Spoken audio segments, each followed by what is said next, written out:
Croeso Gŵyl Haf. Welcome back everyone to another evening at Gŵyl Haf. We hope that you're enjoying the programming so far. With me tonight I have the translator Daniel Hahn. Thank you so much for coming and being a part of this festival. We really appreciate it. Thank you for asking me. I'm very pleased to be here. Not at all. So Daniel Hahn is a translator from Spanish, French and Portuguese. He has translated approximately 80 books so far, and he's also quite a well-known advocate, I'd call him, for the translation community. I don't know if that means more than being active on Twitter. He is also very present in the sort of prizes and bodies, and set up a first translation prize and that kind of work that is more than just the translation. But I actually came across you, Daniel Hahn, through your work chairing, and you do a lot of chairing interviews. So I thought I'd start before we sort of get any further. What do you think makes a good chair of an interview, and where might I be able to learn to take this one? It's a really interesting question, Caitlin. I think partly there are probably, I was going to say I go to a lot of events. Actually, I probably don't go to a lot of events. I probably kind of loiter on the fringes of a lot of events, and I chair things myself, and I find myself attending surprisingly few of them. But when I do this, there are certain things that probably the good chairs have in common, or the ones I like, whose style I like, have in common.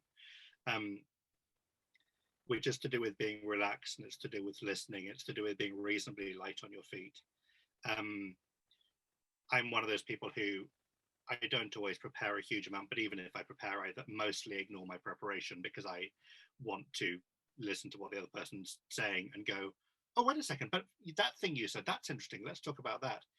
So as an audience member, I like those events where it doesn't feel like the chair has kind of got a list of 7 questions and they ask one, and then, you can talk, and I'm going to, make myself a cup of tea, and then I'm going to come back and ask the next one and ignore everything you say.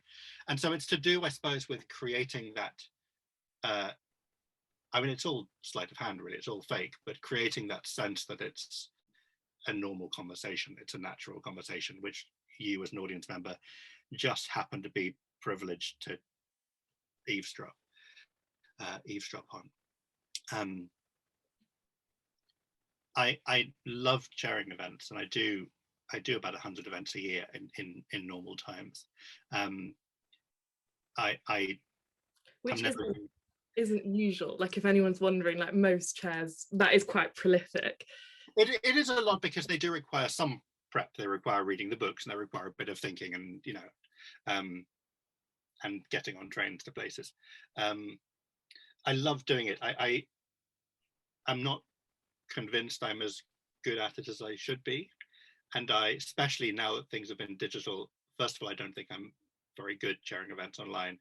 But secondly, because they kind of have a life beyond the hour, in a way that doing something once in a room or on a stage, that is kind of over at 4 o'clock when the conversation finishes. The fact that my recent events are kind of online forever does make me suddenly think, but they're horrible and I never want to watch them, and I wish they didn't exist, and I'm trying to do fewer of them now. So I'm kind of comfortable doing the live ones in a room, partly because not very many people will know if I'm terrible. But I do love doing them. It's one of the things I've missed this year. Just being on stage with someone who's cleverer than me and trying to understand how their brain works. It's such a privilege. Yeah, I agree.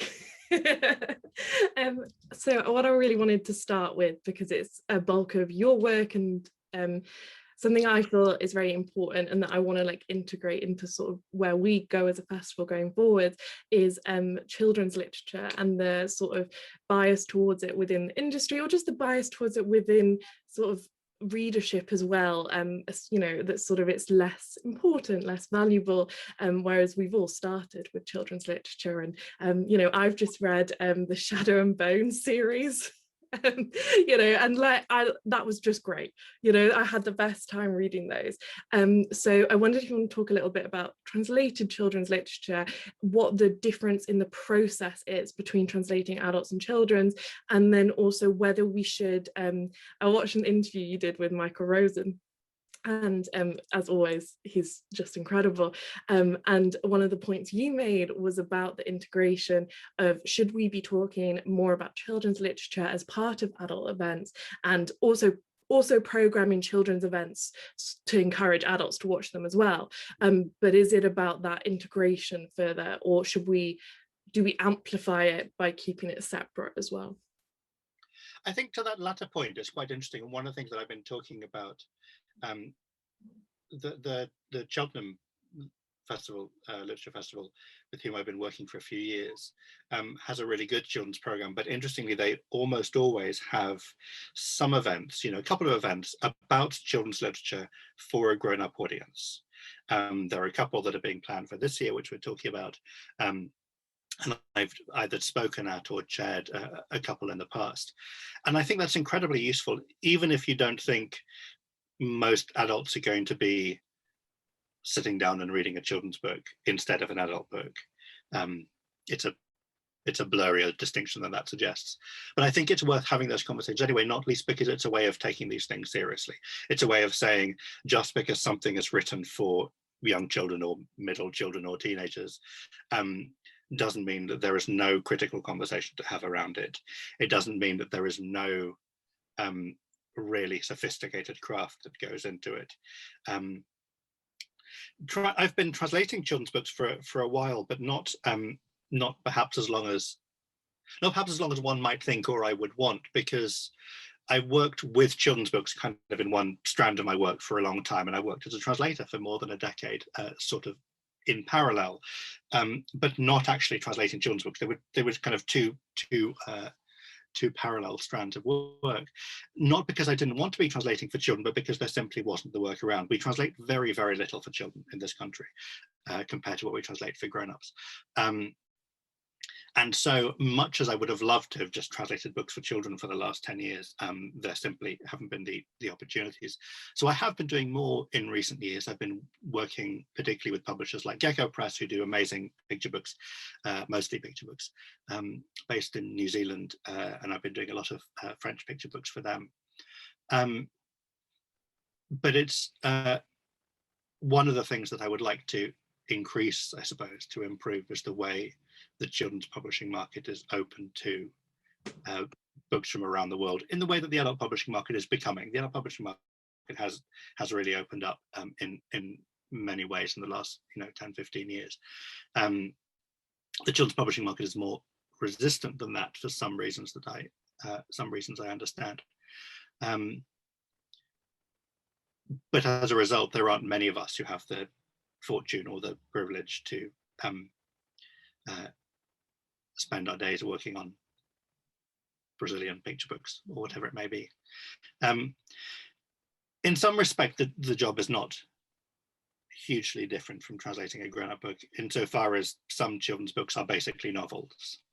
And if you're translating a novel, you're translating a novel. And of course, the language may be simpler or less simple, and structure may be more or less complex, and the voice may be more or less familiar, and so forth. But in terms of process, it's largely the same if I'm translating a YA novel, say, or translating a grown-up novel. It gets different. It gets different fast if you're talking about something that's illustrated, and especially if you're talking about a picture book, where not only if you're translating a picture book, you're talking about, I mean, the last picture book I translated had 500 words, 550 words, maybe. Novel I'm finishing this week is 48,000 words. But those 550 words they all look incredibly simple because they're all the kind of words that a 4-year-old will recognize. Word for word, it's much more difficult, not only because of the precision and the economy, but also because of the pictures themselves. All the good picture books are not simply pieces of writing which someone has then just kind of doodled around the edges. They are a really complex, sophisticated, interesting, witty conversation between two media that are happening simultaneously.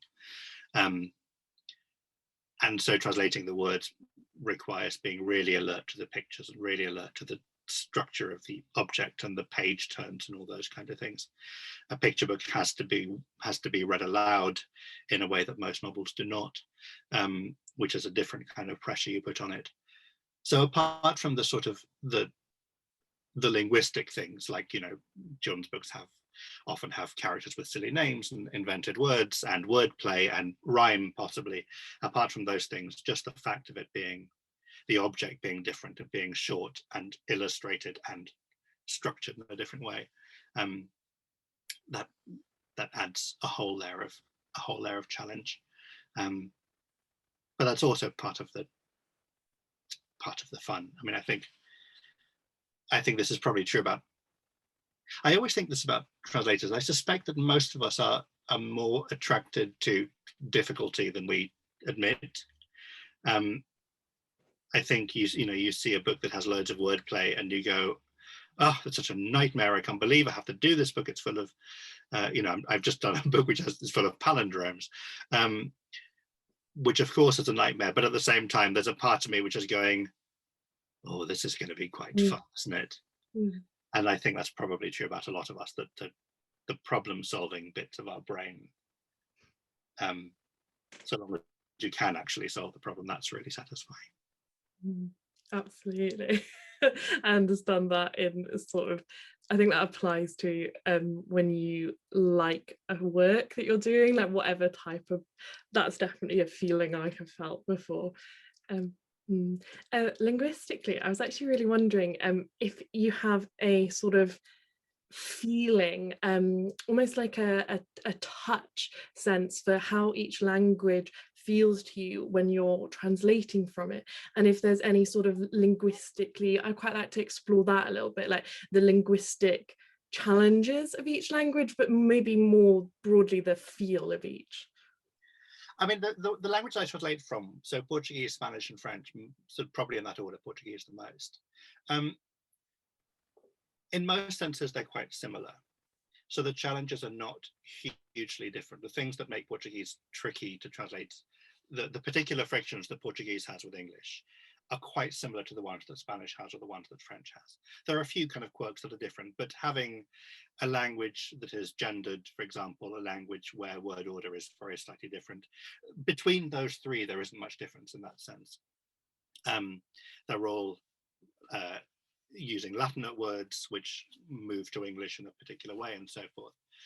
The difference between translating them for me isn't so much that the relationship between those languages and English is different. So it's not kind of inherent in the language. It's to do with the fact that I have a different relationship with each of those languages. Because Portuguese and Spanish are my parents' first languages. Though I never spoken either of them to my parents, I speak English to my parents. But Portuguese is a language which I have, quite deeply in my bones, because my whole life I've been going to and from Brazil, where my family is, and even though I don't speak it very comfortably, I'm used to hearing it, and it's a language that I'm at home when surrounded by. Whereas French is a language I did an A-level. I mean, I studied it at school until I was 18, and that was it. And I studied kind of from nothing in the classroom. I've never spent a huge amount of time in France or any other French-speaking country, and I don't have friends with whom I speak French as a sort of normal language. So my relationship to the three languages is different. And that is exacerbated slightly by the fact that they are all, to different degrees, multi-country languages, multi-continental languages. So my relationship to Portuguese is closer than the other two, but my relationship to Portuguese is Brazil, really. And actually the writer I've translated the most is from Angola, and I've never been to Angola. And Spanish is spoken in almost every country in Latin America other than Brazil. There are a handful of countries that don't speak Spanish. So it's basically the entire continent, most of which countries I've never been to. I'm currently translating a book from Chile, where I have been a few times, but it's my first book from Chile, despite the fact that I've been several times and I've translated, many dozens of books. And so even within the languages, my relationship to the kind of, to where those languages are respectively at home also varies quite a lot. In terms of the differences between those languages and between those experiences, how you translate them into English, there's, as I say, there's surprisingly little. And one of the things that I've found that's kind of confirmed this, when I am translating a book, so I'm translating this Chilean book at the moment, and it's very difficult. And one of the things that I did as a matter of curiosity, when I had, a few dozen insoluble problems, is I thought, well, I wonder how translators into other languages have dealt with this. And I got the Brazilian translation, Portuguese language translation, which in fact was done by a writer I translate. And it seemed very good, but it helped me in no way at all, because all the things that were problems for me were not problems for him. If Spanish has a word that has two meanings, and in English I have to decide which of these two it means, in Portuguese there's a decent chance there'll be an almost identical word which will have the same two meanings. And so there are, of course, differences between the languages, and there are some challenges to translating between them. But their distance from English is, I think, comparable. And the other thing probably worth saying is their distance to English is much less than many languages, which is to say that the challenges inherent within translating from a Western European, Latin, kind of Romance language into English are much less significant than if you're translating a language which is structurally different, an agglutinative language, a language which uses characters unlike our alphabet. I mean, I think there are so many things that could make it much harder. So yeah, I suppose I'm doing the easy ones now I think about it. That's disappointing. Yeah. When it comes to translating someone from Angola, which it's this kind of book, isn't it?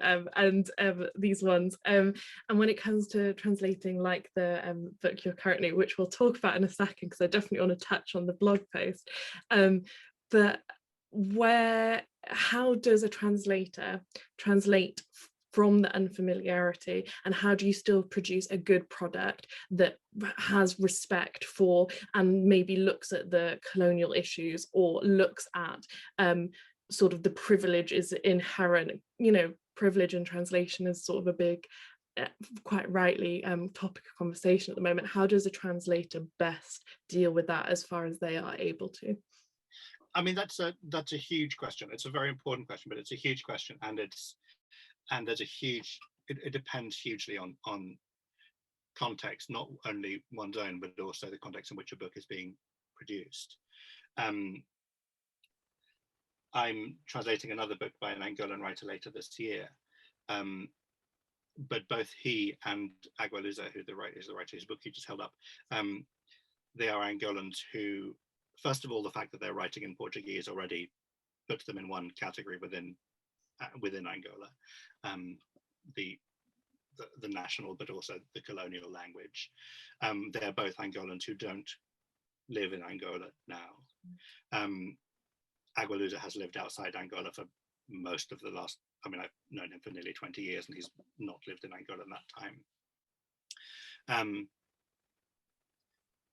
And so in a way, my job each time is to represent the book well, whatever the book is doing. And that doesn't mean not being mindful of bigger questions, but it also means that you don't solve those bigger questions in the abstract. I want to understand what it is that the book is doing, understand what it is that the writer is saying, and I want to be I want to know everything I feel like I need to know in order to allow people to access that thing that the writer is saying. Not having been to Angola, in one sense, is an obstacle, you would think. On the other hand, it's something which I, in one way or another, deal with all the time, because I translate, because Spanish, Portuguese, and French are between them spoken in 40-something countries, and I cannot possibly be an expert in everywhere. And so if I'm going to translate from Spanish, I will sometimes find myself translating from a culture with which I'm not familiar. But I think it's important to be aware of the things you don't know, because then you can fix those things. I'm fortunate that my authors are mostly available to me. So Agualusa answers my questions and is helpful and makes sure that I don't make a fool of myself or indeed of him. And I think there's a certain humility which is useful going into something, knowing that your knowledge is limited and knowing that you have to double check, and knowing that even if you think you know, it's worth looking something up. I certainly, when I translate, a writer from Brazil who lives in Rio, which is a city I know well, there are a lot of things I feel comfortable, decisions I feel comfortable making and things I feel comfortable working on that don't require a huge kind of hinterland of looking things up and doubting myself. But I think that doubt is useful. I think one of the things that I find myself doing more and more rather than less and less is looking at words that I think I already know, or phrases that I think I already know, just to be completely sure that there isn't something going on that I'm not always aware of. It's been happening a lot with this Chilean book, because, as I say, though I've been to Chile and I know many Chileans, I've not translated a Chilean book before. And there are so many cases in this book where I've thought, I read a sentence, you go, well, I know what this means. And then there's a little niggling doubt that makes me think, I wonder whether it might mean something slightly different in Chilean Spanish to Guatemalan Spanish, which is what I was doing last week, or Mexican Spanish, which is what I'm doing next week. And so I find myself usefully doubting. I think the doubt is very helpful. It makes everything take much longer, obviously. But I think there's a helpful kind of humility in that process of checking yourself. And I think it is connected also to wanting to represent a culture that you don't know. And if I'm going to do this, if I'm going to be the conduit for a writer from Angola, or a writer from Mozambique, or a writer from Guatemala, I'm going to do my damnedest to put in the work and do it respectfully, and probably make mistakes, but try not to.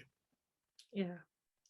If people sort of want to have a look at a bit more of everything you've just been saying there, you've written a whole series of blog posts about the translation of this Chilean book through Charco Press.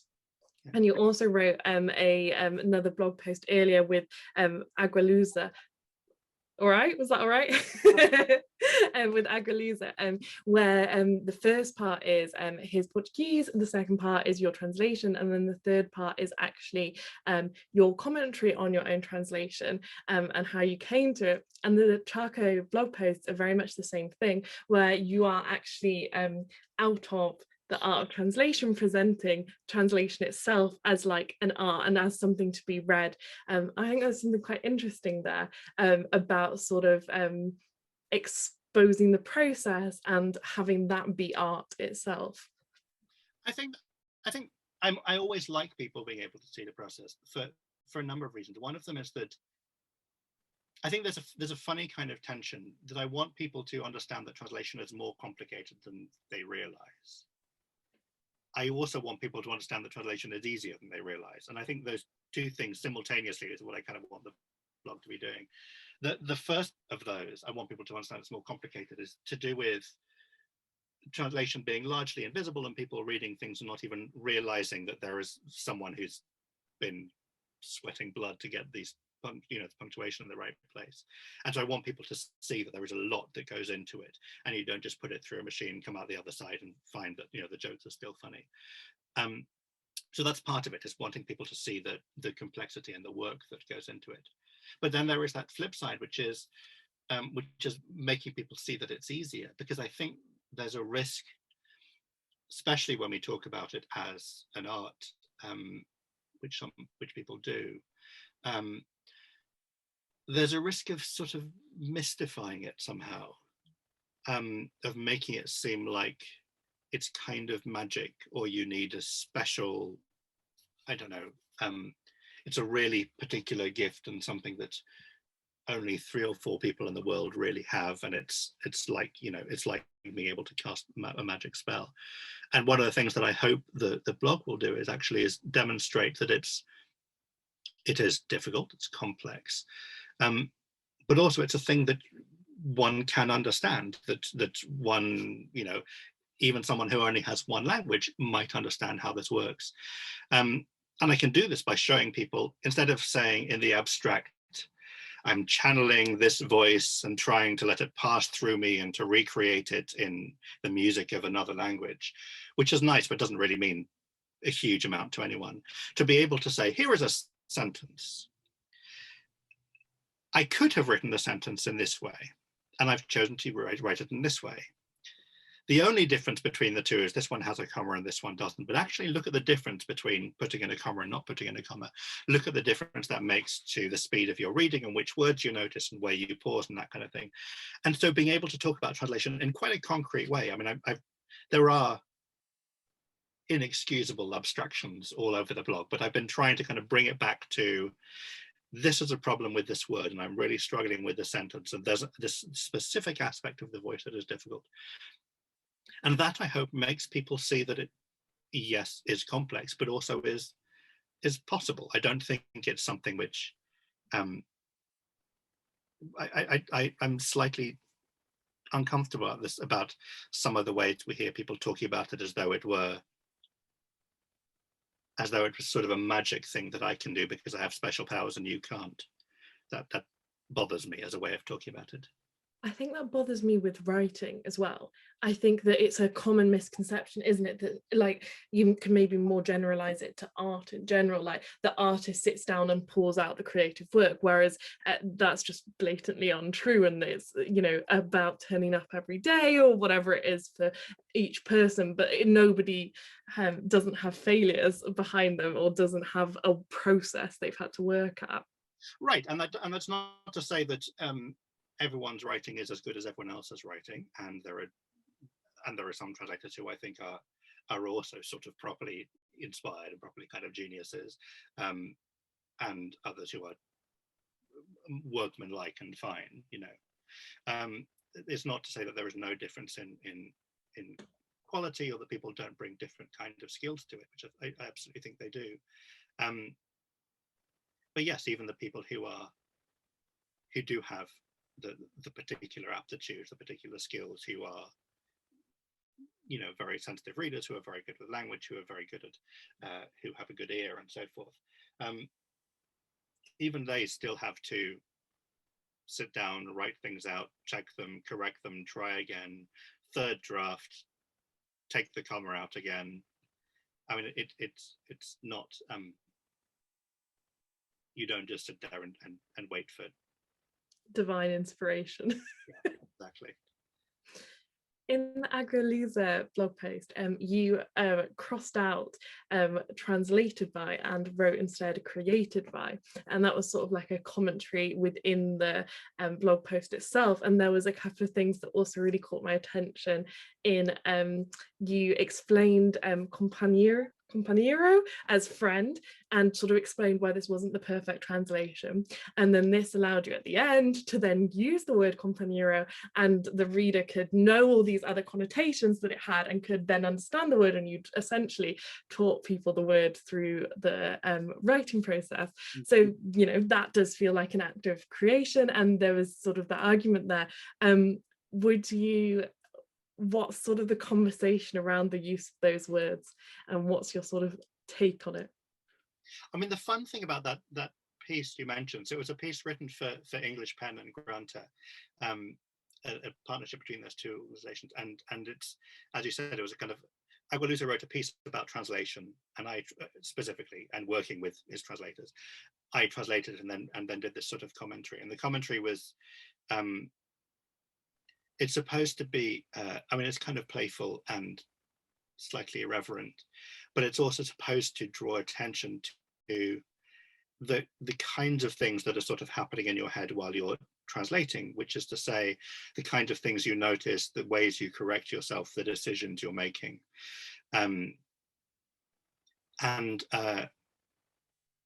There are lots and lots of words. Compañero was one of the ones, as you mentioned, that I think appeared in that piece, where the easiest thing in the world is to look at this word and look it up in the dictionary and go, well, it means this. And then you write this. But actually, if translation were that easy, well, we would stop doing it and it would all be machines, because the word has a lot of properties that's not just meaning. It has, even the meanings, there's a kind of valence of meanings around it that are much more complex than any single word in English will have.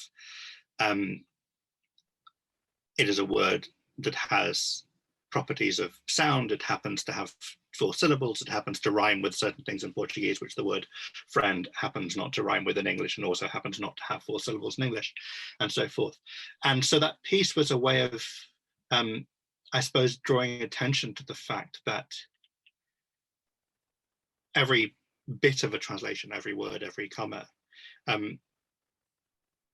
is about making decisions, whether those decisions are conscious or not. It's not about an automatic swap of like for like. It's a matter of deciding, what am I going to put in the place of that thing? Because there is always more than one option. Every word in Portuguese will have several ways I could do it in English, depending on what precise meaning I think it has in the context, depending on which properties this word has of sound or whatever that I think I'd like to privilege. And so I wanted, with that piece, and also with the blog, the Charco blog similarly, to make people aware, I guess, of the fact that because there literally is not one word in another language that maps exactly onto one word in English, which means that translation is always approximate, which I think is a good thing, not a bad thing. It means that it's always contingent. It means that it's always a matter of individual choices, and someone else would translate compañero one way, and I would translate compañero's friend in a particular context, not in another context. And so seeing, I suppose, that process of approximation, if you want to think of it negatively, or decision making, slightly more positively, choice making, I feel like it's somehow much easier to do that and much more meaningful to do that in a piece like the one you're talking about, where you're talking about specific words, rather than just saying in the abstract, all languages are different, and so when you're translating, you can't just translate directly, you have to make stuff up. That doesn't mean very much, I think, to me. When you talk about sounds and syllables, I think that's something I really enjoy in reading, and something that I think people sometimes, I do a bit of tutoring, and I think that people don't necessarily realise that they are enjoying the sounds and the syllables and sort of the way something feels as much. So that's definitely something that you sort of, as soon as you point it out to sort of GCSE students, all of a sudden they like really get it, but it's not something that's maybe apparent to us sort of going about our daily life, how much we interact with sounds. So how does that sort of fit into your translation, and how much do you like sounds? I think it's incredibly important in my translation, because it is like you, it's incredibly important in my reading. And actually, one of the things that I wrote about in the Charco blog post that's going up today was I did the penultimate read of, I read the penultimate draft of this novel over the weekend just to do some little edits on it, and about half of the things I changed in this novel, I changed because of the sound of the word or the sentence. despite the fact that I wasn't reading it out loud. Mm. I was, however, reading it out loud in my head, which I think I do quite a lot. And I have an inner ear against which I measure things. And so there are things like, so one of the examples was the word whole, W-H-O-L-E, appeared very shortly after the word whole, H-O-L-E, 3 or 4 lines apart. And so when the second one came up, something in my head went, I've heard this somewhere before. And I changed the second one. I changed the whole with the W to entire, just so it wouldn't echo. Now the echo was entirely in my head because I wasn't vocalizing anything and nothing is passing through my ears. There was another line where I described someone as being wrapped in a worn blanket. And in my head, that sounded too much like a warm blanket. Mm-hmm. And so I added the word old. It now says a worn old blanket, which is less likely to be confused, worn with an N and warm. Now, those worn and warm are only similar to the ear, actually. But even reading silently, the word worn sounded distracting to me. And I think a lot of our reading is like that. A lot of the things you notice, I think you notice a lot of sound, even if you notice it silently. I agree. Also, the conversation around sub-vocalizing, whether people read in their head or not, I've actually stumbled across quite a few people who have very, like, I think it's something that if somebody does it, they don't realize that anyone else reads and doesn't do that. And then people who vice versa, I think it's always, if people are, the internet is full of people sort of having that realization that sometimes people read out loud to themselves and other people don't. I always think that's fun. I also think that, I mean, I can only speak for myself, but I don't always read the same way. That sometimes if I'm acquiring information, that doesn't require, if I'm, looking at a recipe and looking at how long something needs to be in the oven, there isn't a part of me that hears the sounds 48 minutes. It's the piece of data goes in without that. But for things to lodge in my brain, I also know that if I need to remember a number, I say it out loud, and then what stays with me is the echo in my ear, not what it looked like on the page. If I get a thing saying, you have to type in the passcode 4179, I will say to myself out loud in the room 4179, and then I will remember it by the time I reach the other side of the room and I have to type it in. I think there is that if you have the habit of using sound to fix things somehow, but yeah, I think it varies slightly. It's a different kind of there are different kinds of reading. I'm one of those people who I can work with music, and I can translate or indeed write with music and with distractions and in cafes and whatever. Reading is the only thing I need to be fairly silent. I need silence for, and I think it is to do with not being distracted. The inner ear, which is attempting to formulate sentences I like, not being distracted by other noise. When it comes back to, I want to come back to the question of sort of the created by or translated by, because I think it's also a question of what in philosophy is a question of personal identity. So like, when is when are you the same person? Like, is there continuity between you when you go to sleep and then wake up in the morning, despite there not being like mental continuity? And then in the same way, with the translation, there is one book and then there is a different book. And those are sort of, you've used terminology before with her book and your book. And I think that ties into the creation. So like, is that something we should change about how we talk about translation? Because I don't think we're quite there. I think some of the language around that has changed, but I don't think we're quite at sort of that point. I think, I mean, I don't want my translations not to be my author's books. The book you held up, General Theory of Oblivion, I want that to be Agualusa's book, and I hope it is still his book. I wouldn't be doing this job were it not for a desire to allow other people to read books that exist and I think you should be able to read. I think A General Theory of Oblivion is a great book, and I'm happy that it's something that you can now read without having to learn Portuguese. And so I don't want it not to be his book, and his name is on the cover, and that is as it should be. That is not to say, though, that I'm nowhere in this process and that I don't have my fingerprints on it. One way of thinking about it is essentially a book that he wrote in Portuguese and did his, 25 drafts to get to the here somewhere. I have an entire Agualusa shelf and it's not here. Here it is. No, it's not.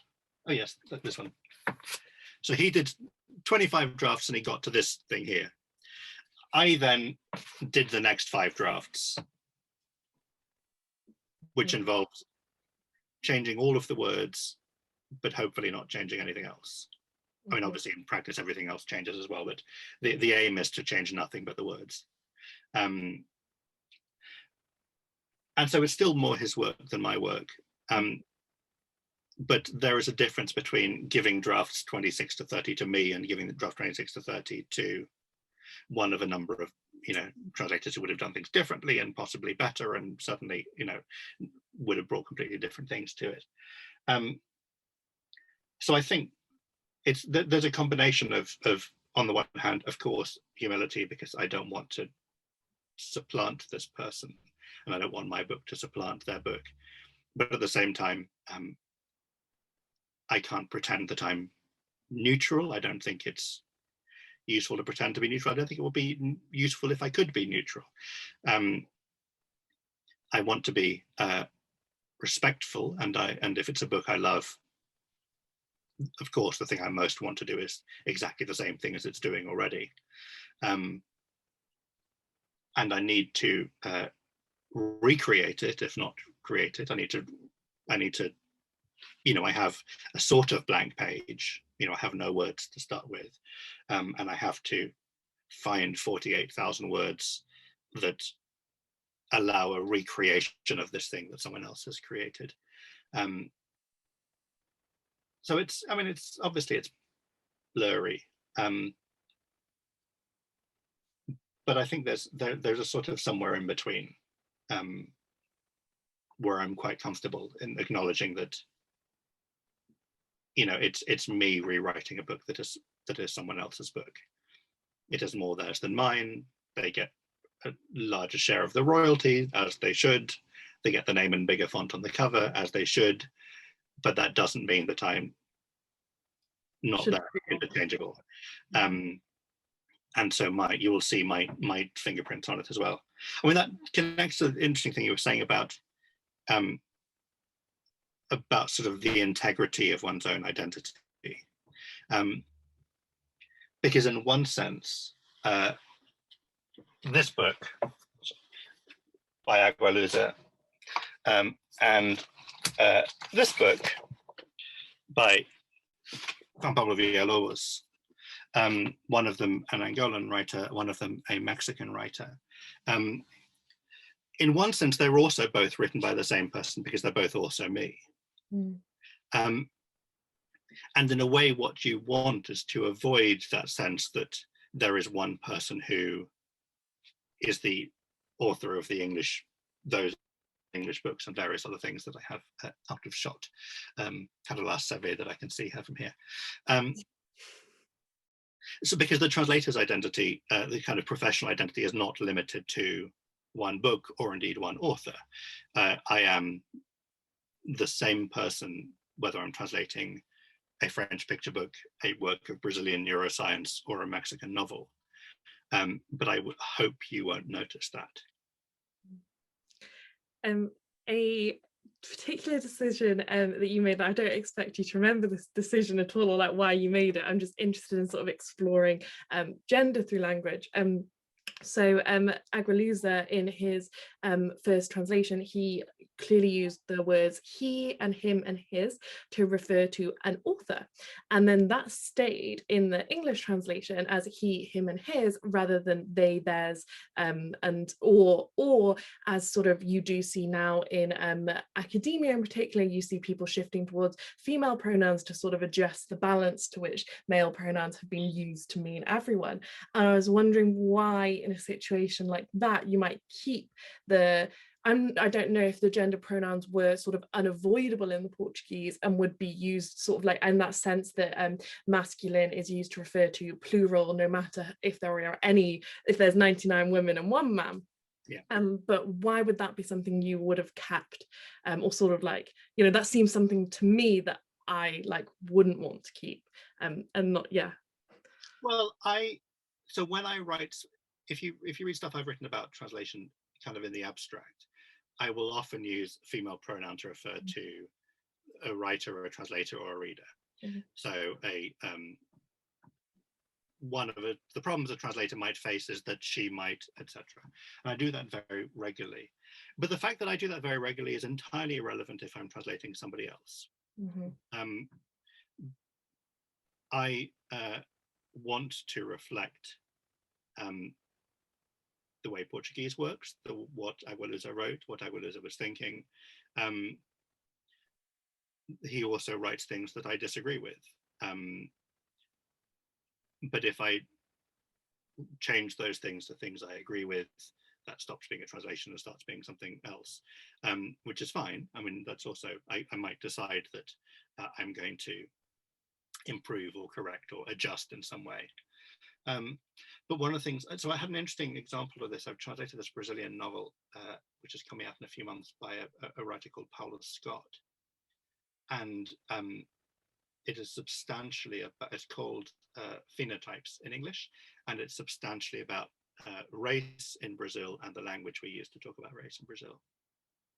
And one of the things that we decided quite early was, I'm not going to pretend that the discourse about race in Brazil is the same as the discourse about race in San Francisco or in Dublin or in Melbourne or wherever. What I need to do is I need to make people understand what this language is like, how people talk to each other, which things are problematic in Brazil, rather than saying, well, I'm going to adapt this and pretend that the way people talk in Porto Alegre is the same way people talk in Brooklyn. My job, I think, is to make people's sense of discourse more plural rather than less plural. Sometimes this means translating things that seem more problematic in English than they were in the original, or vice versa, because obviously things are contingent historically and culturally. But even in a small example like the one you gave with the Aguilusa text, given that in Portuguese he would have the option of using a feminine pronoun, there is also a word for author. There is a word, as it were, authoress. There is a female noun for author, as there is a male noun, which he could have chosen to use.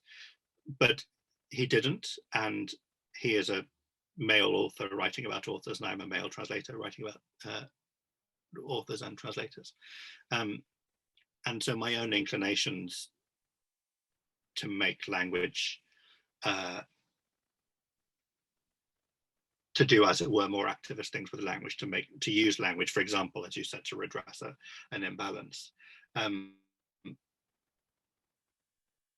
That's not the same as my job when I'm attempting to convey what somebody else thinks. And looking at sort of where we want to take translation, or we like as in like, you know, readers and translators and authors and people who are looking and enjoying books, and people who aren't, quite frankly, like sort of widening that net. What do you think have been the biggest shifts in the last 10-20 years as you've been translating, and what are ones we are looking forward to changing? And you sort of do some of this work. I wonder if you want to talk about your first translation prize a little bit, or any other bodies that you work on with that. I mean, it's a really interesting question. I think in almost every respect things have got better the last 10-15 years, which is to say we are translating more than we were, and the things that we're translating are on the whole selling better, and the things that we're translating are more diverse than they were by various measures, a wider range of languages, a wider range of backgrounds, a wider range of genres, a lot of different metrics for the ways in which what we're translating is different. As is always the case, the change hasn't been fast enough, and we are still a long way to go in every kind of diversifying what we translate, whether we're talking about who the writers are, what the languages are, who the translators are, who the publishers are, and who we want to read our books, genres and so forth. We talked about children's books before as one example. So what I think I want is the changes we've made in the last 10, 12, 15 years to continue and to accelerate. It's certainly true that we are translating more from a wider range of languages than we were a decade ago. But there are still enormous imbalances in which languages get translated and what kind of writer gets translated. We're still translating far more books by male authors than female authors. The translation profession is, you know, less overwhelmingly white than it was 10 years ago, but marginally, and that's moving in the right direction, but slowly. I think part of the issue, and this is in a way the hardest thing to solve, part of the issue is because we're not translating enough, by which I mean as much as I personally subjectively think is the right amount. There isn't nearly enough work for translators, and as long as there is the real bottleneck, you know, there are 10 times as many people who want to be translators as there is work for us. And that means it's always going to be hard to get in. It always means that certain kinds of access will be privileged. It also means that certain kinds of people will be privileged, people with certain kinds of background, people with certain kinds of education, and so forth. But one of the ways we need to solve that, and I don't know how the hell we do this because we've been trying for a long time, is actually increase the pull at the other end, is making, you know, creating greater demand from readers to publishers and from publishers to us. If you imagine a friend and I putting together a group of Portuguese to English translators, and we came up with a list of 60-something people we know who are either, you know, professional or occasional literary translators from Portuguese. If those 60-something people wanted to make a living as Portuguese English translators, you do 4 or 5 books a year, and that, you know, pays your rent. That means we would need to be publishing 300 books translated from Portuguese every year. I suspect we do a couple of dozen, and I do several of them, and, you know, Margaret does a couple, and Stefan does a couple, and whatever. Alison's working on one, and there are a few of us who do a sort of disproportionate amount. And however many schemes we set up, and prizes to encourage publishers to commission debuts, and schemes to encourage access for people from different backgrounds into the profession. None of those will work on its own if you then come through the scheme and there isn't any work for you. And so unless, I mean, either some of us who get a disproportionate amount of work have to retire, which I cannot afford to do, or we have to work on increasing the demand as well. The supply of literary translation work so outstrips the demand from publishers that there is always going to be a bottleneck, and the bottleneck means choices, and choices inherently have bias within them. Yeah. And it also means the financial reward is so much less, you know, when we're operating within a capitalist system, because a large majority of that some of what contributes to who makes it through the bottleneck and who doesn't is who has I think Annie McDermott and I talked a little bit about this, like who has the sort of security behind them to be able to be a literary translator, because if you don't have sort of some safety nets there, you're not going to be able to even try to get through that bottleneck. Well, I think one of the issues, I mean, I don't think, I mean, this is not a widely held view among translators. I don't think translation is terribly paid. I don't think the rate we get, the sort of per word rate, I don't think that's terrible. I mean, I would like it to be higher, but I don't think it's terrible. I think the reason it's hard to make a living is because you need to be working all the time at that rate. You can't do a book and then not have work for 6 months, and you can't spend 3 months pitching in order to get that book, and those 3 months are unpaid. So in a way, there's a structural issue which isn't to do with how well the work itself is paid. It's to do with either needing to put in free work before you get it, which is the sort of, as it were, the audition process or the going for interviews process, as it would be in any other line of work. And the fact that you have to combine it with other things, because there are very few professions in which you can work for 2 months a year and expect to live on that, unless you have, you know, vast amount of inherited wealth you don't know what to do with. And so there needs to be either a way into the profession, not either, both, I suppose, a way into the profession that doesn't require a huge amount of unpaid apprenticeship, essentially, because that, of course, narrows the field of people who can afford to do it, or maybe I suppose a clarity about the fact that you cannot expect to, I think if you're translating for 3 months, you can expect to make a living in those 3 months, but you can't expect to make a living for 12 months if you haven't got work for 12 months, and most people don't. And so it requires, like every kind of freelance work,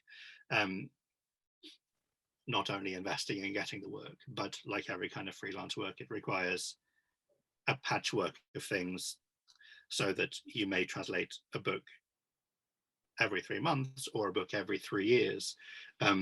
But if it's a book every 3 years, you need something else to be doing with the remaining 33 months. I think I've done the sums right. I was just trying to check them and I couldn't make it. So. 36 minus 3. No, I'm fine.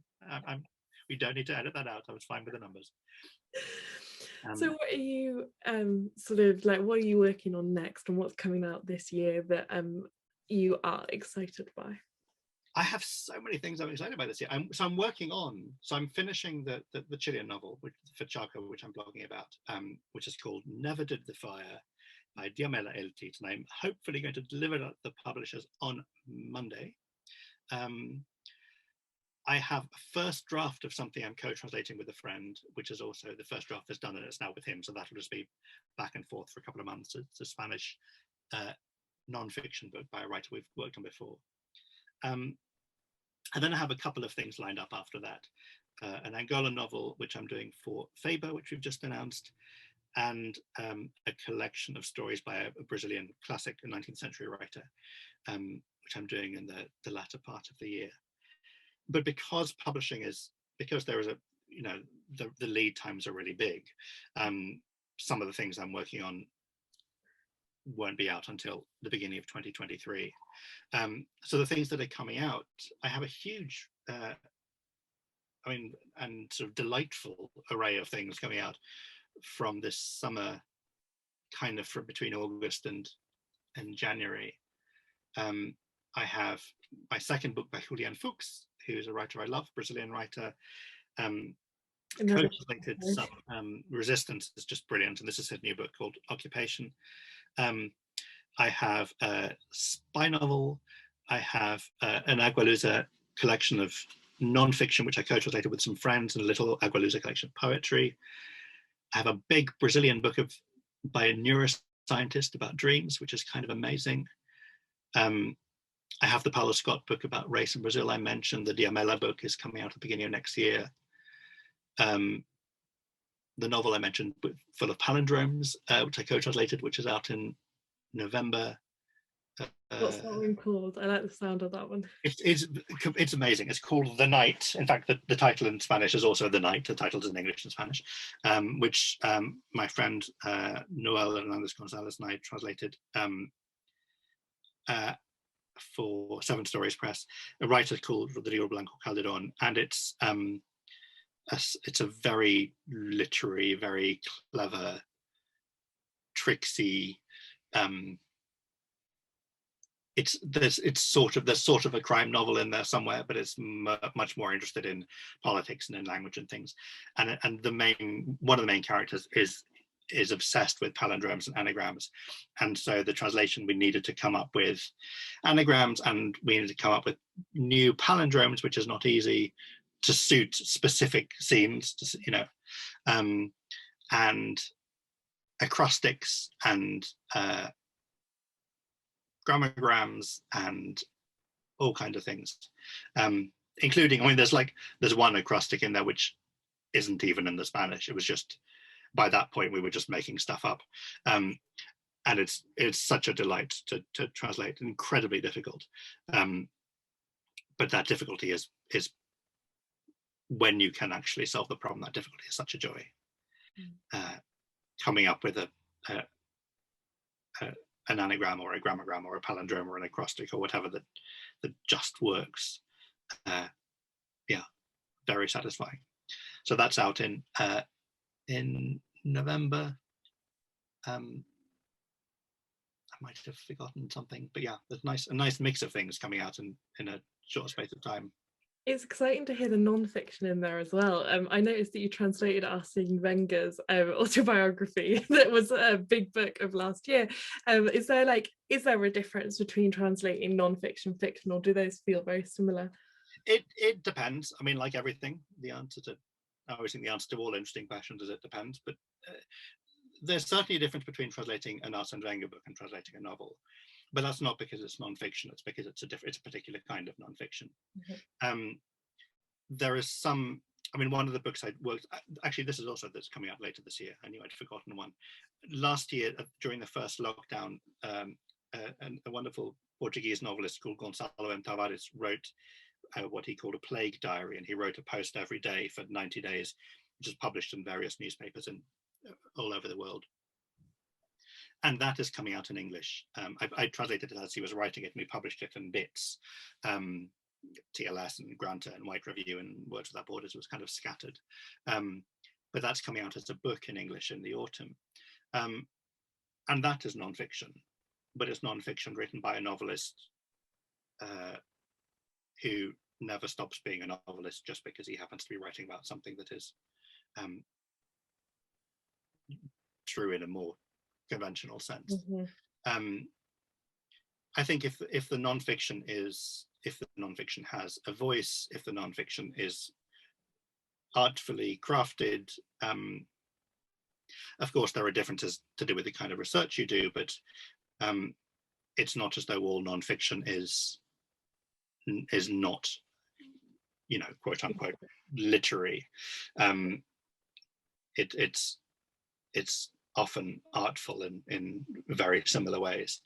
And actually the collection of Agualusa short fiction, short nonfiction, which a group of us translated, the Gonçalo Plague Diary, and the big book about dreams, and the Wenger paperback, which comes out next month also. Those are all nonfiction books, but they're much more different from one another than either one of them is from a novel, I think. Nonfiction is such a non-category, really. The Wenger book is very different from translating a novel, but it's not because it's non-fiction, it's because it's commercial.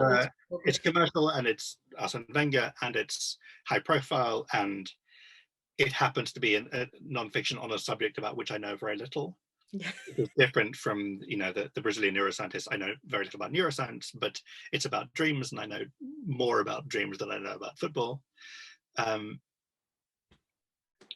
So yeah, so there are other factors that make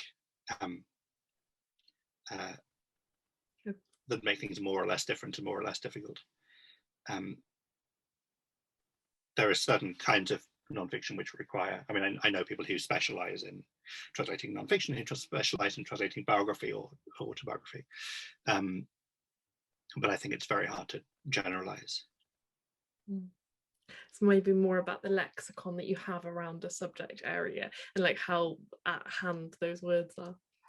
Yeah, completely. And for the Arsene Wenger book, I co-translated it with a friend who not only has more experience with French than me, but also knows much more about football than I do, and could say things like, "Yeah, this is a phrase we use. This is what we tend to call it. This is exactly as you say, the lexicon. This is the kind of language that gets used to talk about this thing."